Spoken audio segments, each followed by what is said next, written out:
Welcome to This Week in Money, the source for market opinions. Here is Phil Mackesy. Gerald Celente is publisher of the TrendsJournal, and he's founder-director of the TrendsResearchInstitute. You can find out more at TrendsResearch.com. Hey, Gerald, it's always good to hear from you. Oh, thanks for having me on, Phil. Wanted to wish you a happy belated Independence Day. You were in Kingston, New York. That is a place with a lot of revolutionary history. Tell us a little bit about your area and the part, Gerald, that it played in the War of Independence. Well, actually, our offices are right off the most historic corner in the United States. It's the only place in the U.S. where in each corner there's a pre-Revolutionary War stone building.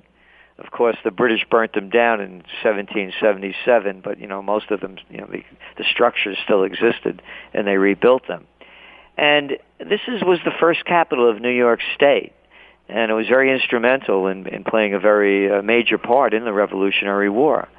And my feeling is, and I just purchased, by the way, 3 of those 4 stone buildings within the last year. And I said to myself, if this is where the first American Revolution had its roots, why not start the second one?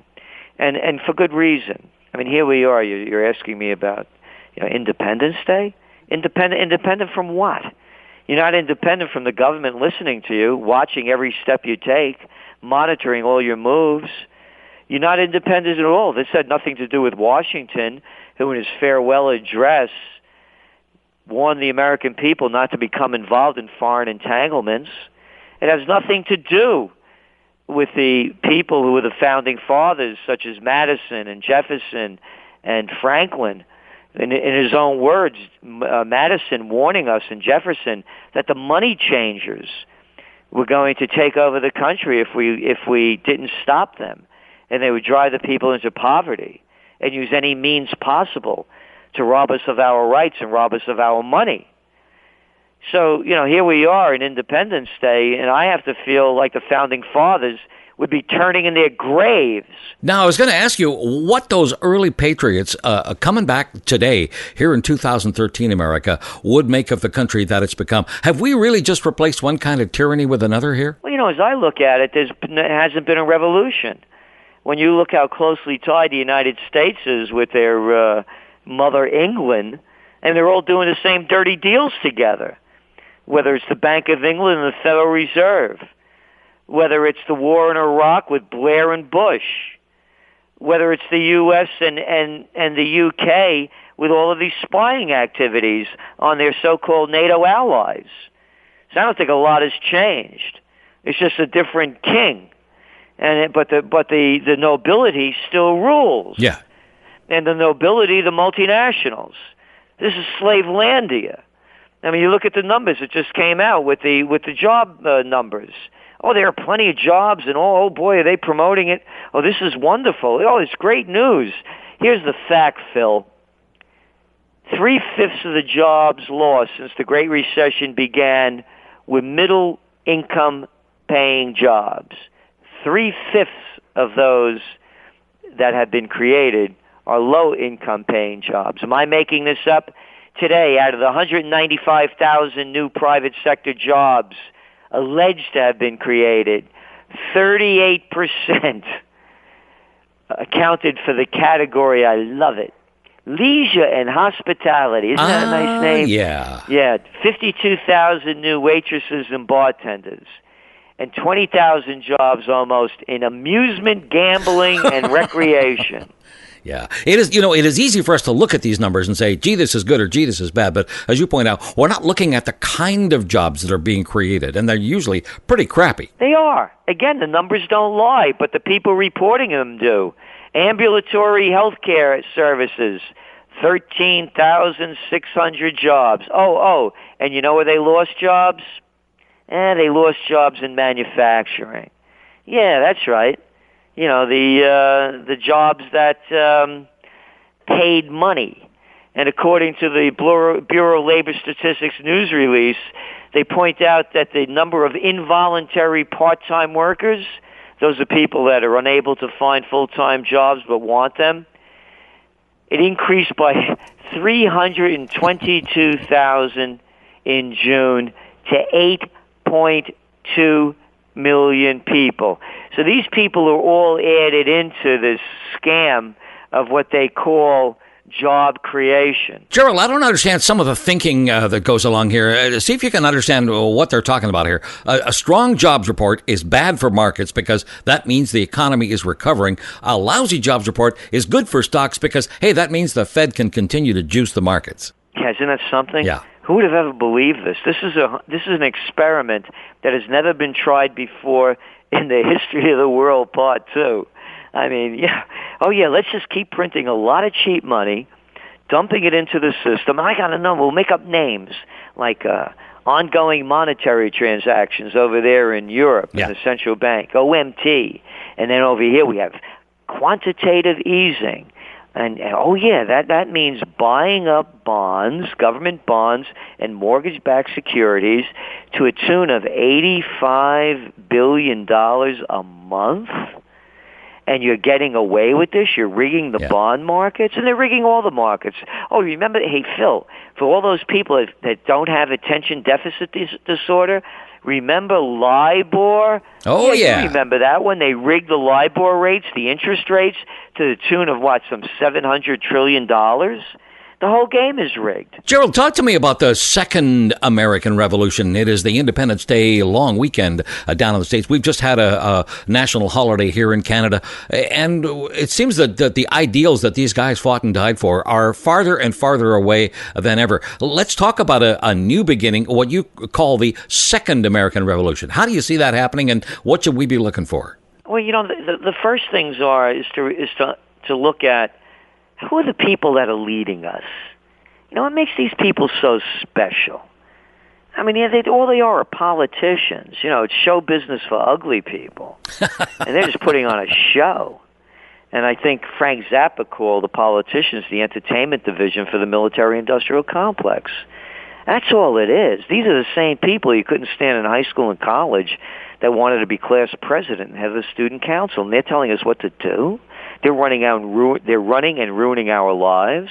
So the first thing is to speak up, stand up, and have courage, and not to let these people rule your lives. Try to do everything you can to redirect it. Then number two, you begin in your community. You change your community. It begins at home, and that begins by changing yourself. Are you living to the highest ideals that you can live to? Because when you are, then you don't take BS from anybody else because you're not giving it, which is the golden rule, do unto others. And then on the very micro level, which goes to the macro level, is buy local, anything that you can.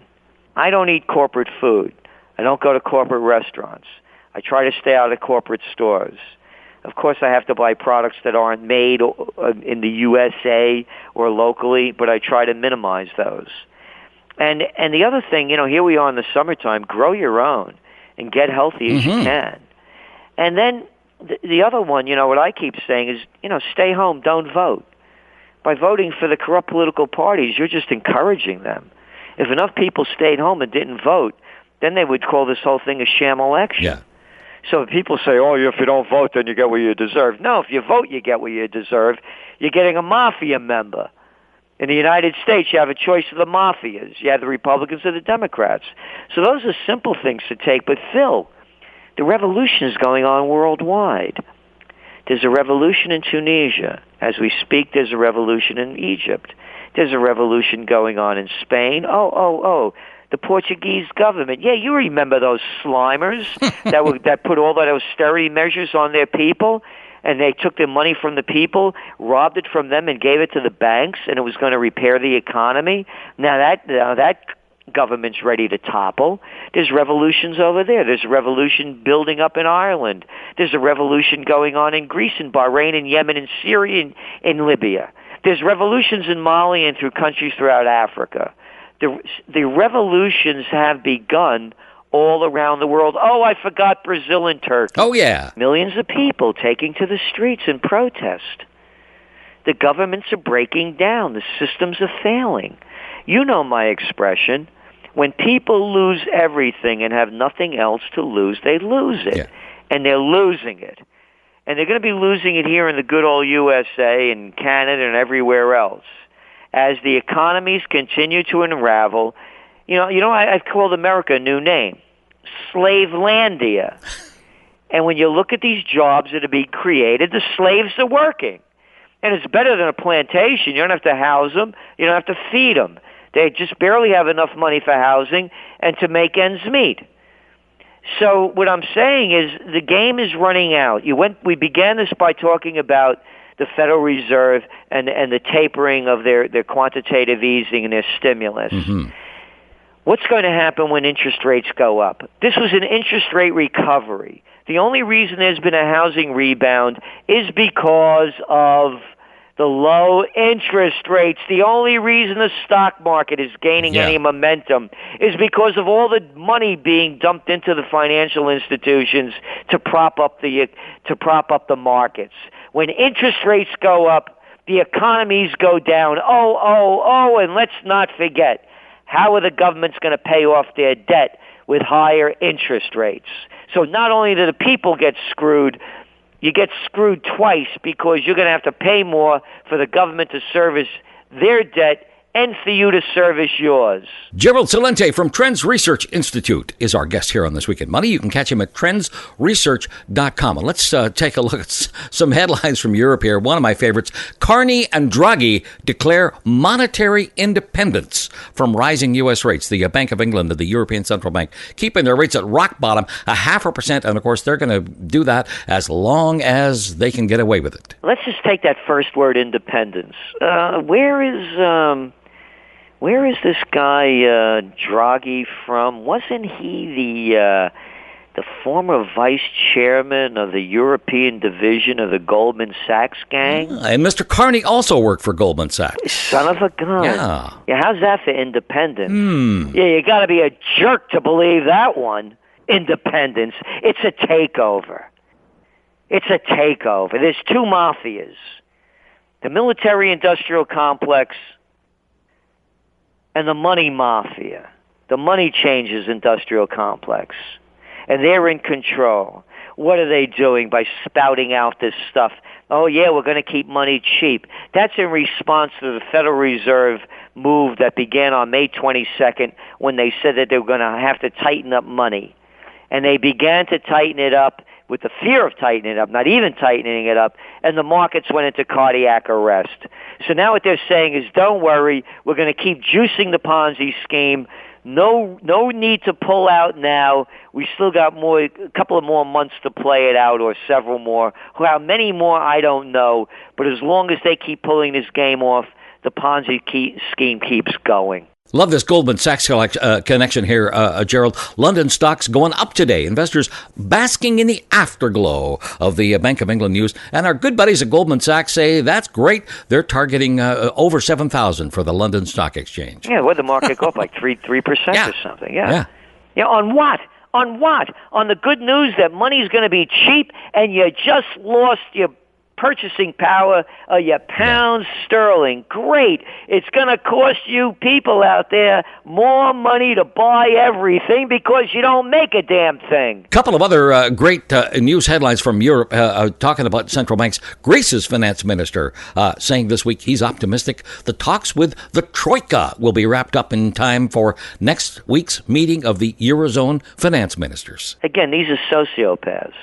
That's all they are. They're frontmen. They're wise guys to the money changers. As I said, there are two mafias. The politicians are the wise guys to the mafias.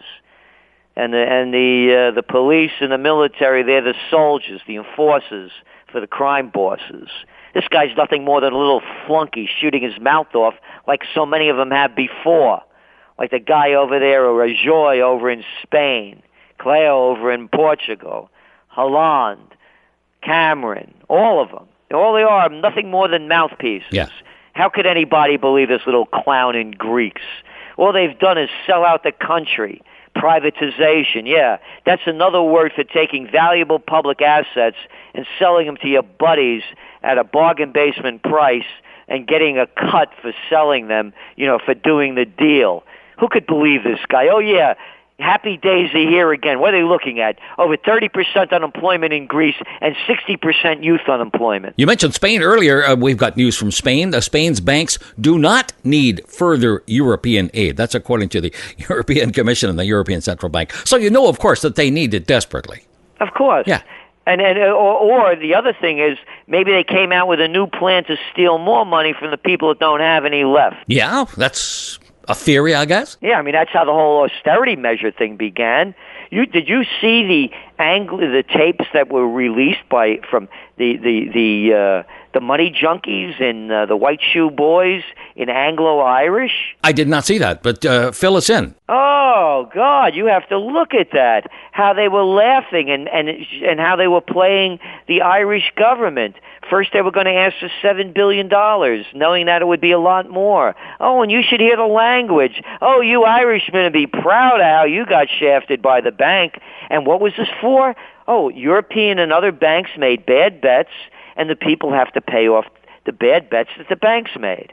Oh, no, everybody should go look up Anglo-Irish and put in the word tapes and read the atrocities that were being committed. It's live and in person for anybody that wants to take the time to hear it. Gerald Celente from Trends Research Institute with us here on This Week in Money. Here's a name you don't normally hear when you're talking about bailouts. The International Monetary Fund and Pakistan agreeing to a $5 billion rescue package for Pakistan. How'd they pull that one off? I have no idea. Yeah. Oh, yeah, Pakistan's going to find peace and prosperity. It's just around the corner. Perfect. And listen, Phil, there's a bridge over here in Brooklyn that I could sell you. I mean, how could they pull this stuff off? Pakistan is in the middle of a civil war. It's going to be erupting even more as it winds down in Afghanistan and bloodshed starts pulling over more and more and spilling over into Afghanistan. The new president the new president just got elected. The country is already in turmoil. And they got $5 billion? I mean, you know who's going to pay for it. We the people, one way or another, because we always end up paying. Gerald Celente with us on This Week in Money, and let's turn to gold, which is kind of reflecting what's going on lately, falling 3% today after those job numbers came out. Is this a real number, or is this all just kind of stagecraft here? Well, I began buying gold in 1978. I also bought it at the highest point in the trading day on January 20th, 1980, when it crashed. I bought it at $8.75 an ounce and watched it, tank. It's a very different emotion then and now. Back then, Phil, it was only the United States, people in Japan, a few people in Europe playing the markets, very thinly traded. Now it's a different world. There was no Russia back then. It was the Soviet Union. Everything east of Berlin was locked behind the Iron Curtain. There was no China. We didn't know anything about China. People knew about China was Mao, and I think he was dead by then. And then, of course, India. India was a place where the gurus went, But they weren't doing business. What I'm saying, this is a global economy. And when you're looking at physical demand for precious metals, the premium keeps going up on it, and demand has not dried up. So there are two markets. There's the paper markets and the real markets. Yes, gold could continue to stay down for who knows how long, maybe a year, maybe 2 years. It could be, the dollar is looking stronger because all the other currencies are weaker, not because the U.S. is stronger. Again, when you look at the balance of trade, hey, how about talking about that? They don't talk about that today, did they? They didn't talk about the balance of trade deficit in the U.S., how it keeps growing. But no, we'll talk about the job numbers that are creating crappy jobs. Yeah. So what I'm saying is I'm in gold for the long term. I don't give financial advice. That's just me speaking. And I believe that there's going to be more global turmoil. There's going to be more of a financial crisis in Europe. And the financial crisis has not ended in the United States. The May 20th speech by Ben Bernanke on tapering off on the economy was putting up a trial balloon to see what would happen. They cannot taper off. If they do, the economy goes into free fall. So I'm into gold for the long term. It seems that Bernanke is floating a lot of trial balloons. Oh, Bernanke's a trial balloon. Go back and look at the Fed minutes. They come out every 5 years. Now that's something. You want to talk about democracy in the USSA? Yeah. Why can't we see them when they just came out? No, we got to wait 5 years so everybody forgets what they said. Go back to the Fed minutes 5 years ago when the panic of '08 began. Every one of them got it wrong. Every one of them called it wrong. There was not going to be any mortgage crisis. There wasn't going to be a recession. Everything is a trial balloon because that's all it is. It's a fool's paradise. Now, as you mentioned, a lot of trial balloons, but nothing really substantive. So in the absence of any definitive Fed policy, what the heck is going on with gold? Why is gold reacting the way it is? They're dumping gold on their paper, shorting it. And it's very easy to manipulate the markets on the paper end. And again, it looks inflation's not going up. The debasement of the currencies are not happening in the United States as rapidly as they are with the rupee and the real and other currencies, because right now the U.S. is looked upon as the only solid currency because the other ones are so weak. So again, it's a temporary, but it's a debasement of all the currencies. And again, and you've known me for a number of years, I've said this all along, I wasn't in the camp of hyperinflation. I was always saying that they're going to debase the currencies, so it's going to cost you more to buy the product, which is a different type of inflation than a supply and demand inflation. And so, for example, if you live in Zimbabwe and you need to buy a pound of coffee, the price of coffee hasn't gone up, the value of the dollar has gone down. And that's what we're going to see. But in the United States, it's on stall, because the other currencies are all weakening, and it makes it look like the United States currency is strong, but it's not. It's only strong in comparison to the other weak ones. So if you have you have a cancer patient that's ready to die and one that has 7 months more to live, that's what you're looking at. Gerald Celente with us on This Week in Money. We've been watching the gold miners just keep going down as the price of gold keeps going down. They're calling for a bottom of around 1,100. Nobody knows where the bottom is with a lot of these miners. And that, of course, up here in Canada. That's big news for us. Well, it should be. And again, what they're saying, 1,100, 1,200 is the number that I keep hearing, is how much it costs to extract out of the ground. So if it costs that, I can't see it going lower than that. Could it go lower? Of course it could, but rationally it doesn't make any sense to. But again, I look at this as, nothing goes straight up or straight down. But let's not forget, since the gold bull run began, gold has gained, 400%? And what has it lost? 23, 25%? Yeah, I think about that, yeah. Oh, in the stock market? Now it's over 15,000 in the U.S., the Dow. What was the high? 14,000 in 2007. Accounting for inflation, the stock market should be 15,734. So big deal. It's not even back where it was back then. And look at the NASDAQ. It was 5,000. Back in 2000 when it crashed, and that was the hot market of the day. You remember? It was all those wonderful .com companies. .com. Yeah. Now what is it? 34.79. So I mean, yeah. So to me, gold is still golden. Gerald Celente is publisher of the Trends Journal, and he's founder director of the Trends Research Institute. Summer edition of Trends Journal is out soon. Put your money where your mind is and subscribe. Gerald, tell us how we can get involved and subscribe to your newsletter. TrendsJournal.com, Phil. TrendsJournal.com, and we have a discount request page there for everyone that's having a difficult time. So it's not no personal information. Just tell us what we can do to help you, and we'll make sure that you get the Trends Journal so you could read history before it happens.